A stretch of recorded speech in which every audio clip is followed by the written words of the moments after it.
말씀 보도록 하겠습니다. 말씀은 잠언 20장입니다. 잠언 20장 22절에서 24절까지의 말씀입니다.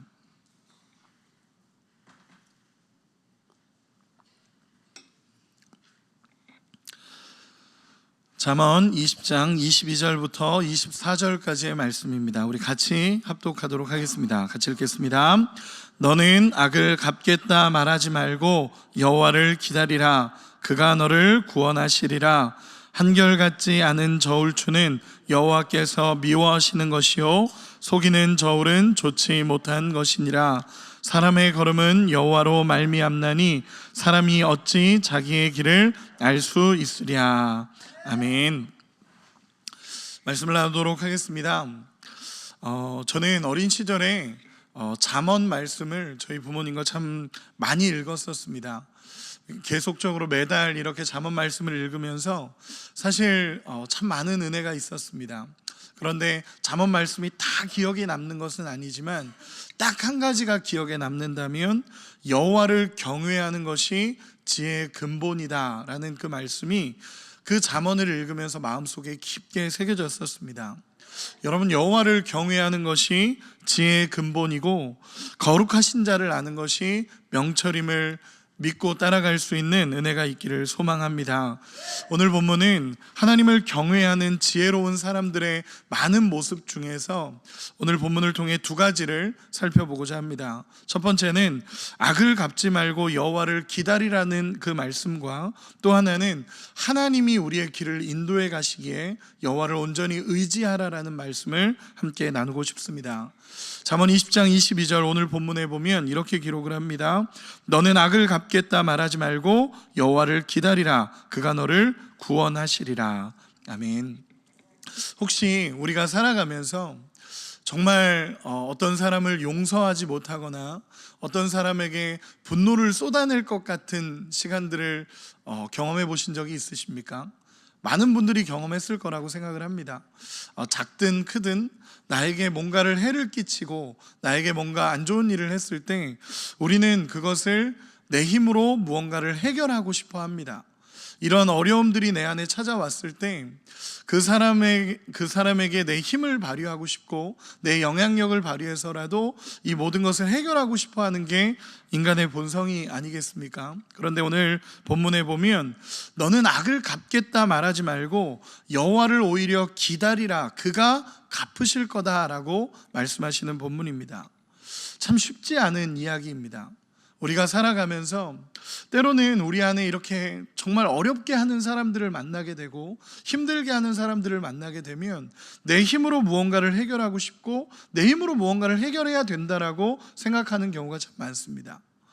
제가 목회자이지만 때로는 정말 제 힘으로 그냥 해결해 버리고 싶은 경우들이 참 많습니다.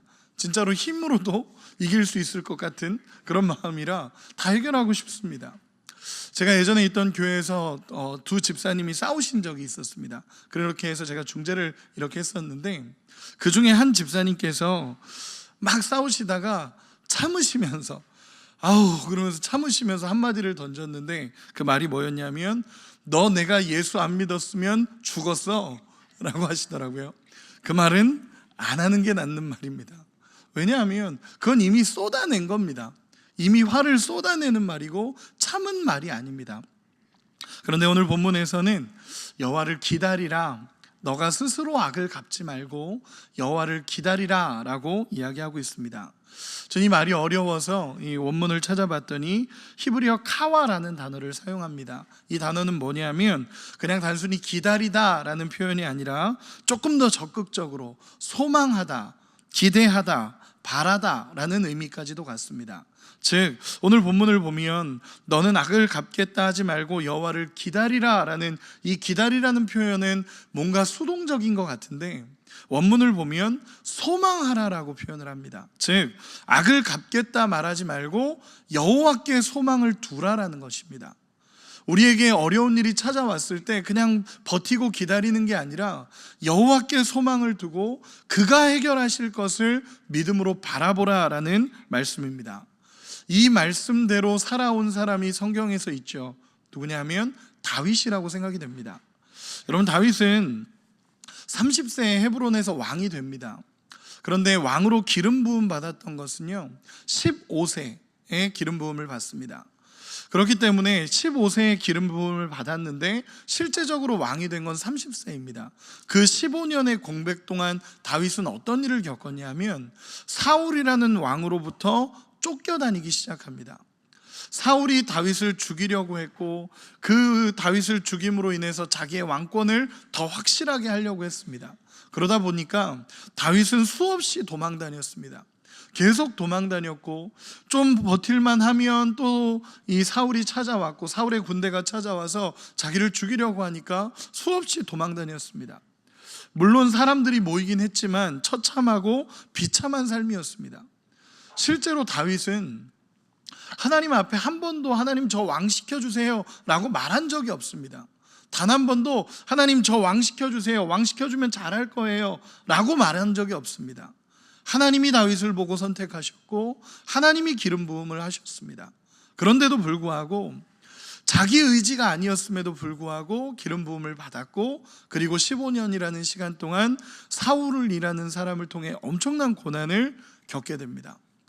여러분, 다윗의 마음이 어땠겠습니까? 이 사울을 향한 다윗의 마음이 어땠겠습니까? 저였다면 너무 화가 났을 것 같습니다. 왜 자꾸 나를 죽이려 할까?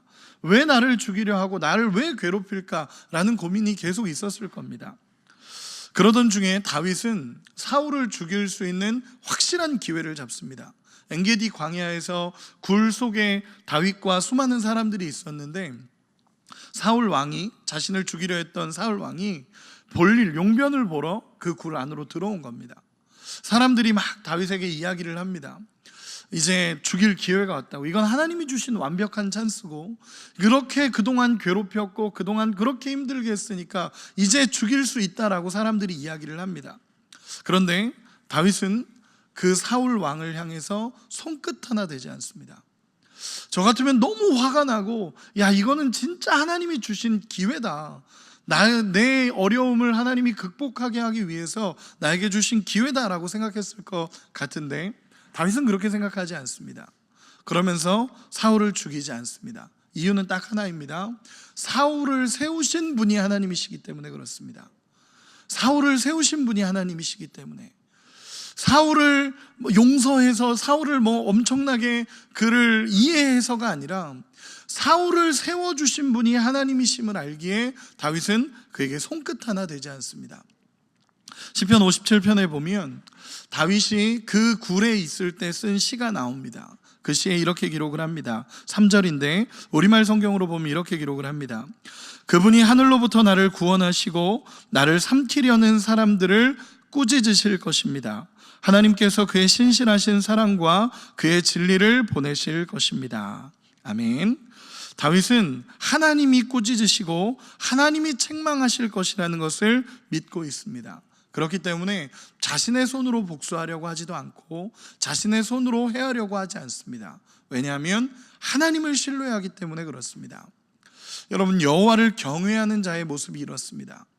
내 화와 내 표현으로 그대로 하고 싶지만 여호와를 경외하기 때문에, 여호와를 신뢰하기 때문에 여호와를 인정하고 여호와께 모든 권한을 맡겨드리는 삶입니다. 우리의 삶이 이런 은혜가 있기를 소망합니다. 우리가 악을 악으로 갚지 않고 선으로 악을 이기는 방법은 딱 하나입니다. 하나님을 신뢰하는 것입니다. 하나님이 내 인생을 인도해 가시고 하나님이 우리의 삶을 붙잡은다라는 것을 인정할 때, 하나님의 도우심을 온전히 인정할 때 우리는 이렇게 믿음으로 하나님을 경외하는 삶을 살아갈 수 있습니다. 두 번째로는 24절입니다. 우리 24절의 말씀 같이 한 번만 읽어보도록 하겠습니다. 같이 읽겠습니다. 시작. 사람의 걸음은 여호와로 말미암나니 사람이 어찌 자기의 길을 알 수 있으랴. 아멘. 이 말씀은 잠언 16장 9절의 말씀에도 동일선상에 있는 말씀이 있습니다. 잠언 16장 9절에 사람이 마음으로 자기의 길을 계획할지라도 그의 걸음을 인도하시는 이는 여호와시니라. 아멘. 이 말씀은 같은 맥락에서 우리가 우리의 걸음을 알 수 없다라는 것입니다. 우리가 우리의 걸음을 알 수 없고 우리의 삶은 한 치 앞도 바라볼 수 없는 삶이라는 것입니다. 우리가 지금까지 많이 겪어보지 않으셨습니까? 우리의 계획대로 되는 완벽한 인생은 없습니다. 제가 청년 사역을 하다 보니까 고3에서 올라오기만 해도 자기가 원하는 계획대로 대학을 가지 못합니다. 우리의 인생이 이렇습니다. 자기가 아무리 준비를 잘해도 취업도 내 맘대로 되지 않습니다. 아무리 준비를 잘해도 결혼도 내 맘대로 되지 않습니다. 우리가 아무리 계획을 잘 세운다 할지라도 여호와의 도움이 없고 하나님의 인도하심이 없다면 어떤 길도 갈 수 없다라는 것을 깨닫는 은혜가 있기를 소망합니다. 최근에 우리 담임 목사님께서 저희 청년 교역자들을 향해서 말씀해 주셨던 것이 있었는데 그 말씀이 참 오래 기억에 남습니다. 소경을 인도할 때는 멀리 있는 길을 보여주는 것이 아니라 가까이 한 발 앞에 있는 길을 알려줘야 된다라는 말씀이었습니다. 멀리 있는 길을 소경이 알아봤자 그 길을 갈 수가 없고 한 발짝 한 발짝을 알려줘야 그 길을 걸어갈 수 있다는 것입니다. 하나님이 우리의 인생을 이끌어 가실 때도 그런 것 같습니다. 멀리 알려줘 봐야 우리가 갈 수 있는 길이 아닙니다. 그런데 매일매일 한마디 한마디를 하나님이 알려주시고 하나님이 이 길을 가기를 원하실 때마다 한 걸음을 내딛다 보면 어느샌가 하나님이 원하시는 길에 도달하는 은혜가 있습니다. 하나님의 길을 바라보기 위해서는 철저하게 하나님 앞에 엎드리는 시간이 우리에게 필요합니다. 기도해야 된다는 것입니다. 그래서 기도는 영적인 영역이기도 하지만 사실 기도는 지혜의 영역입니다. 하나님 앞에 기도한다라는 것이 가장 지혜로운 삶이고 하나님 앞에 나아갈 수 있다는 것이 가장 큰 은혜라는 것을 믿음으로 고백할 수 있는 우리가 되기를 소망합니다. 출애굽기 13장 17절에 보면 하나님께서 이스라엘 백성들을 출애굽을 시키시면서 이렇게 말씀하십니다. 바로가 백성을 보낸 후에 블레셋 사람의 땅의 길은 가까울지라도 하나님이 그들을 그 길로 인도하지 아니하셨으니 이는 하나님이 말씀하시기를 이 백성이 전쟁을 하게 되면 마음을 돌이켜 애굽으로 돌아갈까 하셨습니다. 아멘. 이 말씀이 어떤 말씀이냐 하면 출애굽을 해서 목적지가 가나안입니다. 그 가나안까지 가는 길은 여러 루트가 있었습니다. 그런데 가장 가까운 길은 바로 위로 올라가서 블레셋 땅을 지나서 가나안 땅에 올라가는 길이 있습니다. 그 길은 가깝습니다. 일주일이면 도착할 수 있는 거리입니다. 그런데 하나님이 이스라엘 백성들을 그 길로 가게 하지 않으셨다라고 이야기를 합니다. 이유가 나오는데 뭐냐면 그 길로 가게 되면 블레셋 사람들과 반드시 전쟁을 하게 될 텐데 그 전쟁을 하게 되면 그들이 돌이켜 애굽 땅으로 갈 것을 하나님이 알고 계셨다라는 것입니다. 쉽게 표현해서 그 길로 가면 가나안으로 못 가는 걸 하나님이 알고 계시니까 돌아가게 하신 겁니다. 이렇게 표현해 볼 수 있을 것 같습니다. 돌아가는 가장 가까운 길로 하나님은 이끌어 가십니다. 그들의 영적인 수준을 알고 계시고 그들이 지금 어떤 상태인지를 하나님이 너무 잘 알고 계시기 때문에 그 수준에 맞춰 하나하나를 이끌어 가시는 분이 하나님이십니다. 우리의 인생도 마찬가지입니다. 우리의 인생도 하나님 앞에 우리의 인생을 맡겨둔다면 지금 좀 어렵고 힘든 길인 것처럼 보여도 하나님이 이끌어 주시는 길이 가장 빠른 길임을 믿습니다. 최근 아니죠. 몇 년 전에 저는 개인적으로 바둑을 좋아합니다. 어린 시절에 어머니께서 바둑학원을 다니게 하셔서 바둑을 배웠었는데 그 이후로 바둑을 참 좋아합니다.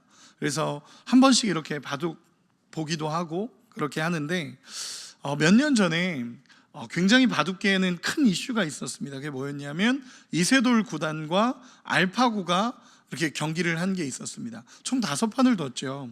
근데 3판 모두 이세돌 구단이 졌습니다. 인간이 알파고에게 졌다라는 표현이었죠. 그리고 4번째 대국을 했었는데 이렇게 바둑을 두는데 이제 바둑을 두는 그 기보를 이렇게 보니까 이세돌 구단이 이렇게 두다가 어떤 한 수를 이렇게 뒀었습니다. 78번째 수라고 이야기를 하는데 이세돌 구단이 78번째 수를 딱 뒀을 때 바둑을 아는 많은 사람들이 보기에 와, 저거는 최악의 수다. 또 이세돌 구단이 졌다라고 생각을 했습니다. 그 수를 두자마자 모두가 졌다라고 생각했습니다. 아, 또 알파고가 이기겠구나. 그런데 이상하게 몇 수를 이렇게 두고 있는데 이 78번째 수가 기가 막힌 수가 되는 겁니다. 기가 막힌 수가 돼서 그 돌이 거기에 있음으로 인해서 알파고가 오류가 나고, 그리고 그 수가 거기에 있음으로 인해서 모든 것이 이제 이세돌 구단으로 확 기우는 그 수였습니다. 그래서 그 수 때문에 사실 이세돌 구단이 그 판을 이기게 됩니다. 그 기보를 보면서, 그 바둑 대국을 보면서 그런 생각을 했습니다. 우리 인생에도 하나님이 정말 기가 막힌 수를 둘 때가 있습니다. 그런데 우리는 모르죠. 우리가 지금 겪고 있는 때로는 고난이 있고, 때로는 어려움이 있고, 때로는 하나님 왜 이런 삶이 제 안에 있습니까? 라고 고백할 수밖에 없는 시간들이 있을지도 모릅니다. 그런데 하나님 기준으로 봤을 때 그 시간은 기가 막힌 한 수가 될 수 있습니다. 오히려 그 시간 때문에 우리의 인생이 하나님 앞에 세워지고, 오히려 그 시간 때문에 하나님이 우리를 이끌어 가시는 가장 위대한 결론이 나올 수 있습니다. 우리의 삶에 하나님을 신뢰하고 인정하고 하나님을 높여드리는 은혜가 있기를 소망합니다. 말씀의 결론을 맺겠습니다. 앞선 두 메시지의 결론은 같습니다. 여호와를 신뢰하고 여호와를 경외하기 때문에 내 손으로 악을 갚지 않고 하나님 앞에 모든 걸 맡겨드리는 것입니다. 또 내 길을 내가 알지 못하기 때문에 여호와를 경외하기 때문에 여호와께 우리의 길을 맡겨드리는 삶입니다. 우리 모두 여호와를 경외하기 때문에 하나님 앞에 이렇게 엎드리고 이 새벽에 나온 줄 압니다. 오늘도 우리 하나님을 신뢰하며 사랑하며 그분을 인정해드리며 주님 앞에 나아갈 수 있는 우리 모두가 되기를, 또 정말 하나님을 인정하기에 가장 행복한 하루를 바라보며 하나님이 내 인생의 주관자 되심을 오늘도 고백할 수 있는 우리 모두가 되시기를 예수님의 이름으로 축원합니다. 기도하겠습니다. 우리 이 시간에 같이 기도하도록 하겠습니다. 오늘 말씀을 생각하며 기도하겠습니다. 하나님을 신뢰하고 믿음으로 살아가는 우리가 되게 해달라고 기도하기 원합니다. 하나님이 우리 인생의 주인이시며 왕이시기에 내가 앞서지 않고 하나님이 온전한 주인이 되는 삶을 살게 해달라고, 내 뜻대로 살아가는 삶이 아니라 온전히 하나님의 뜻을 구하는 믿음으로 사는 우리 모두가 되게 해달라고 우리 주여 한번 부르고 나같이 기도합니다. 기도하겠습니다.